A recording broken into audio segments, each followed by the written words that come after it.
Alhamdulillah, we are still in the month of Safar.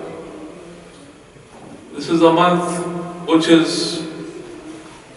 there are different opinions about this month, as there were in the time of the Prophet ﷺ and in the time of Jahiliyyah. In the time of Jahiliyyah, it was said that this is a month in which calamities befall, in which many trials and tribulations come from the heavens and they affect the people.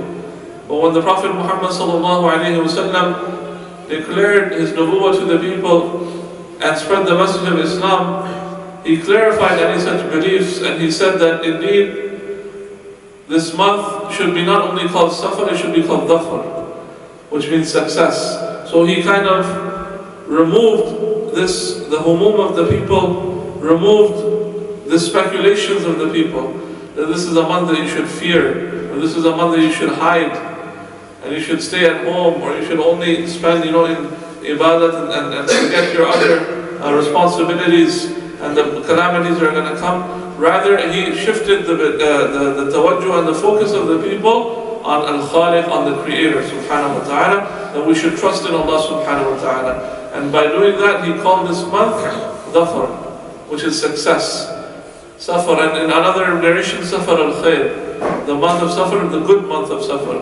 Meaning that he misconstructed those mentalities of the people of Jahiliyyah, the people of the time of ignorance, in which they said this is just a month of calamities, beware this month, something's going to befall us, sicknesses are going to befall us, deaths are going to come to our families.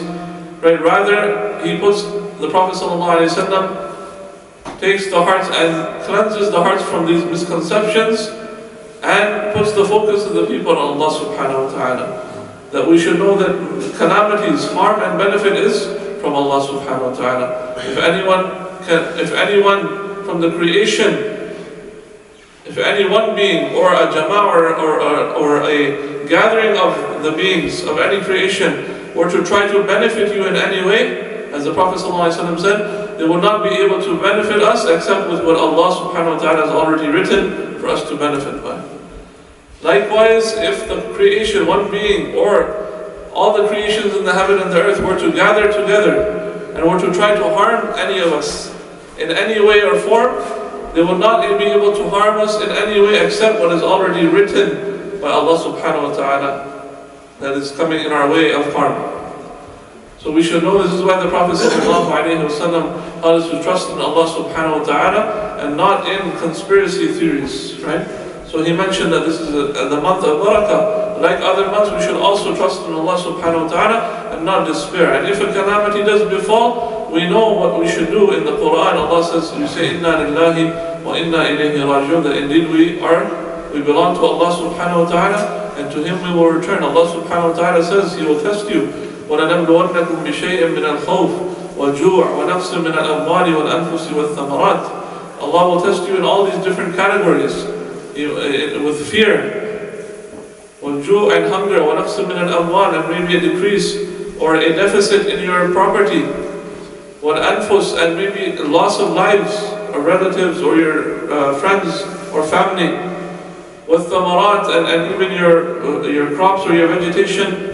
وَبَشِّرِ الصَّابِرِينَ. Allah subhanahu wa ta'ala says to the Prophet ﷺ, give glad tidings to the people who have patience.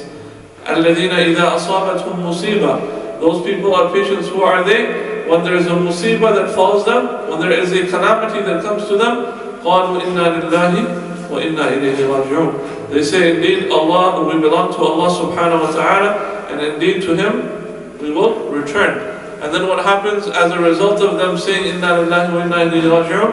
أُولَٰئِكَ عَلَيْهِمْ صَلَوَاتٌ مِّن رَبِّهِمْ وَرَحْمَةٌ وَأُولَٰئِكَ هُمُ الْمُهْتَدُونَ. That if they say, إِنَّا لِلَّهِ وَإِنَّا إِلَيْهِ رَاجِعُونَ, and if we are patient, then Allah rewards us how? أُولَٰئِكَ عَلَيْهِمْ صَلَوَاتٌ مِّن رَبِّهِمْ. Then Allah subhanahu wa ta'ala bestows blessings upon them. Those are the people that they receive salawat min rabbihim, they receive blessings from their Lord. وَأُولَٰئِكَ هُمُ الْمُهْتَدُونَ. And those are the people who are the rightly guided people. And some people, they have a misconception that only when someone dies you say inna lillahi wa inna ilayhi raji'un. No. Even if you suffer any sort of calamity any sort of musibah, if it's an accident or whatever, you should still say, Inna lillahi wa inna ilayhi raji'un. This is a sign of sabr, and Allah will reward you by sending blessings upon you and making us, inshallah, from the guided ones, inshallah, ya Rabbil Alameen. So this is the month of Safar. Many things happened historically in this month of Safar. One of the things that happened in this month was the shahada of one of the grandsons of the Prophet ﷺ, Imam Al-Hasan, radiallahu anhu. And I wanted to mention some of the qualities of Imam Al-Hasan, radiallahu anhu, because when we mention them, we should also mention their teachings and mention their qualities and their fadail and manaqib, so that we can learn from their biographies. The Prophet ﷺ, as we know, the very famous and often mentioned hadith of the Prophet ﷺ, which is mentioned on the minbars throughout the Muslim lands, where the Prophet ﷺ said that these two grandsons of mine, they are Sayyida Shababi Ahl Jannah. Imam Hassan and Hussein, radiallahu anhuma, they are the leaders of the youth in paradise. Sayyida Shababi Ahl Jannah. And we should also know that the Prophet ﷺ also said that there will be no elders in paradise. Right? The Prophet ﷺ in another narration said, when you will go to paradise, everybody will enter paradise in their young adulthood. Even if a person is old and they're entering paradise, they will be transformed into their young age, into a young adult age. Some people say the age of 33. Allahu Rasuluhu Alam.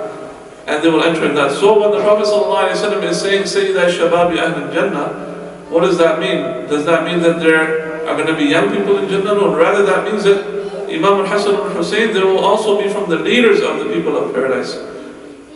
Even in their young adulthood age, they will still be from the leaders of the people of paradise. Sayyida Shababi Ahl Jannah. And they were given this title at such a young age, when they were just children. And the Prophet ﷺ gave them this glad tidings. Now specifically of Imam al-Hasan, radiallahu anhu, once the Prophet ﷺ was on the minbar, on his blessed minbar, and he was giving a khutbah and addressing the Sahaba, radiallahu anhum ajma'in. And Imam al-Hasan was also there, and he was a young child. Grandson of the Prophet ﷺ was listening to his blessed grandfather ﷺ, and the Prophet ﷺ alluded to his grandson, and he used to mention his grandson as his own son. This is one of the ways of love that the Prophet ﷺ, even though he was the grandson, he was the son of his daughter Sayyidah Fatima radiallahu anha, but he would still mention Al-Hasan and Hussein as his own sons, out of love for them. And he said, this son of mine is a Sayyid. So he stopped his khutbah, and in between the khutbah he addressed the people. He said, this son of mine is a Sayyid, and in the future you will see, he will cause a reconciliation between two fighting groups of Muslims. He will cause islah, meaning he will cause a reconciliation between two fighting groups of Muslims. He is a Sayyid. So what do we learn from this? That we learn that the word Sayyid is not just a word that means specifically that you're from the bloodline of the Prophet ﷺ. Yes, this is one meaning, Sayyid Sharif, that you are from either the bloodline of the Prophet ﷺ, from Imam al-Hasan or Imam al-Hussein. This is one meaning. But rather than just the physical or biological meaning of Sayyid, Sayyid has qualities. Sayyid has qualities. And when the Prophet ﷺ was describing Imam al-Hasan, he was not just describing him as his own blood, because there are many people from his own blood at that time. But when he was mentioning him as a Sayyid, he was mentioning the quality that he had in him. That he would bring two fighting groups of Muslims together. And this is what happened in the time of Imam al-Hasan, when he was supposed to be Khalifa, and there was a challenge by Muawiyah. Muawiyah was also a companion of the Prophet ﷺ. Then Imam al-Hasan, he gave up his Khilafah, and he stepped down from the Khilafah. And he stepped down from the Khilafah, which was rightfully his, for 9 years. Why? Because if he didn't step down, then two groups of Muslims would fight against each other, and there would be bloodshed amongst them. And the Prophet ﷺ, how many years before he saw this, Allah subhanahu wa ta'ala unveiled this to him, and he praised this attribute of Imam al-Hasan radiallahu anhu, Ibn Ali radiallahu anhu, And he said, because of this, and this is one quality of a Sayyid, right? A quality of a Sayyid, that we can say, mashallah, that you're from the descendants of the Prophet ﷺ. And being descendant of the Prophet ﷺ, yes, there are two, you have to balance that people who are not from the bloodline of the Prophet ﷺ, they do have to have a certain respect for those who are from the bloodline of the Prophet ﷺ, especially those who are practicing the Quran and the Sunnah, and those who are carrying on the mission of their grandfather, great-grandfather sallallahu alayhi wa sallam. We should have a certain amount of respect for them because they have, Allah subhanahu wa ta'ala has made them from the bloodline of the Prophet sallallahu alayhi wa sallam. But at the same time, the Sayyids themselves, those who are from the bloodline of the Prophet sallallahu alayhi wa sallam, they have a responsibility not only to carry around the name, but rather to try to acquire the attributes of a Sayyid. Like Imam al-Hasan radiallahu anhu, that he stopped the bloodshed between two groups of Muslims. Likewise, if we want to follow him, we should do the same. We should not be a cause for discord within the Ummah. We should be a cause for Islah and reconciliation within the Ummah, of bringing brothers and sisters together, not making brothers and sisters in Islam fight against each other or fight against one another. So this is the meaning of a Sayyid. This is why in the Quran, Allah subhanahu wa ta'ala mentions this word Sayyid for Nabiullah Yahya alayhi salam. When the angels gave glad tidings to, when Allah subhanahu wa ta'ala told Nabiullah Zakaria alayhi salam through the angels, the glad tidings that you will have a son, and that the son's name will be Yahya. Allah subhanahu wa ta'ala said, وَسَيِّدًا وَحَسُورًا وَنَبِيًّا مِنَ الصَّالِحِينَ. That he will be a Sayyid. He was not descendant of the Prophet Muhammad. He was before. He is Nabiullah Yahya alayhi salam. Allah subhanahu wa ta'ala is using this word Sayyid again, which means leader, which means master of the people, which means exemplar, which means pure. It has all these meanings and it has qualities, right? So Allah subhanahu wa ta'ala was giving the glad tidings that Nabiullah Yahya alayhi salam will also be a Sayyid by qualities, by his attributes. وَحَسُورًا, he would be pure. وَنَبِيًّا مِنَ الصَّالِحِينَ, and he'd be a prophet from the righteous prophets alayhi salatu wassalam. So likewise, we should try to aim as Muslims, our aim should be towards the realities of things and not the outward things. What does that mean? That means we should not aspire for titles or alqab or laqabs or these sort of titles or positions. Rather, we should aspire for the actual attributes that were given to us by the Prophet Muhammad sallallahu alaihi wasallam. As Allah subhanahu wa ta'ala says in the Quran, وَإِنَّكَ لَعَلَىٰ خُلُقٍ عَظِيمٍ, that indeed you are on the most exalted of character. Allah subhanahu wa ta'ala praised the character of the Prophet sallallahu alaihi wasallam. Right? You might not be a Sayyid, but you might have the qualities of the Sayyid. Right? It's better to have the qualities, the actual realization of those attributes within ourselves and to embody those things rather than to just have the name, rather than to just have a title. Because Allah subhanahu wa ta'ala is not going to look at our names or look at our titles or look at our positions. Allah subhanahu wa ta'ala is going to look at our actions. Allah subhanahu wa ta'ala is going to look at our akhlaq. The Prophet sallallahu alayhi wa sallam said there is nothing more heavier than the scales of the believer on the day of judgment than his husnul khuluq, than his good behavior. وَإِنَّ اللَّهَ يُبْغِضُ الْفَاحِشَ الْبَذِيءَ, and Allah subhanahu wa ta'ala, He detests, He does not like the person who has bad character and bad morals, and a person who is obscene and shameless. Allah subhanahu wa ta'ala dislikes that. So we should try to aim for the reality of it and not the title. The Prophet sallallahu alaihi wasallam said there will come a time well, you will aspire for high positions and rank in this world, but it will be a source of nadama, of regret on the day of judgment. It will be a sign of regret on the day of judgment, meaning that we will look for positions, but we won't chase the reality of that, right? We want to be a president, we want to be this, we want to be CEO, we want to be this, but do we actually want to embody what that is, or do we just want the title? Right? So if we want the reality, sometimes we won't be given the title. This is a test from Allah. Allah subhanahu wa ta'ala might give you the qualities, akhlaq, but you might not just get the title because Allah subhanahu wa ta'ala is testing you.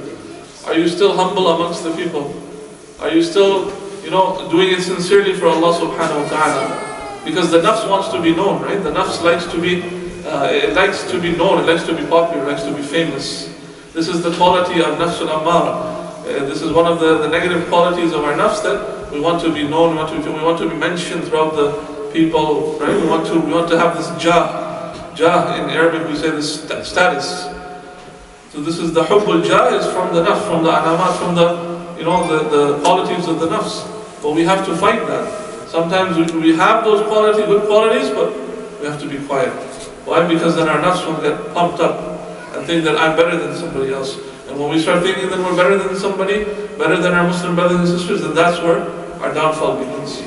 And this is where our downfall begins. We should always be humble. We should always help one another. We should always think that we are the ones who are more, the worst of the people, that we are the most needy of guidance. Right? This is what, for example, it is said that if you're older than somebody, you should say that I'm older, I have more sins. Right? This is one way to be humble, is if you're older than someone, you say, you're younger than me, I have more sins than you. And if you're younger than somebody, you say, you have been in iman longer than me. You're more pious than me because you have more years in faith than me. So this is the way we should interact with one another. If we do this, we'll build love within the ummah, we'll be more humble, we'll please Allah subhanahu wa ta'ala and the Prophet sallallahu alayhi wa sallam. Inshallah, may Allah subhanahu wa ta'ala accept our gathering here. May Allah subhanahu wa ta'ala fulfill all our noble intentions. Allah subhanahu wa ta'ala inshallah give shifa and afiyah to all those who are sick and suffering. May Allah subhanahu wa ta'ala remove the suffering and the tribulations from the ummah Muhammadiyya sallallahu alayhi wa sallam. Wherever they are, Allah, may Allah subhanahu wa ta'ala help the Muslims, the believers, Ya Rabbal Alameen. Wherever they are struggling, may Allah subhanahu wa ta'ala help them, give them divine support. We beg Allah subhanahu wa ta'ala to raise the darajat of anyone who has passed away from the ummah of the Prophet sallallahu alayhi wa sallam, to give them Jannatul Firdaus in the company of Rasulullah sallallahu alayhi wa sallam, and that we witness Allah subhanahu wa ta'ala befitting His majesty and glory subhanahu wa ta'ala. Allah subhanahu wa ta'ala forgive us and encompass us in His mercy, and give us a blessed day of Jum'ah, where Allah subhanahu wa ta'ala accepts our a'mal, and gives us tawfiq to remember Him and remember His Habib, and increase in salawat and salam upon Rasulullah sallallahu alayhi wa sallam. Wa akhir da'wana alhamdulillahi rabbil alameen.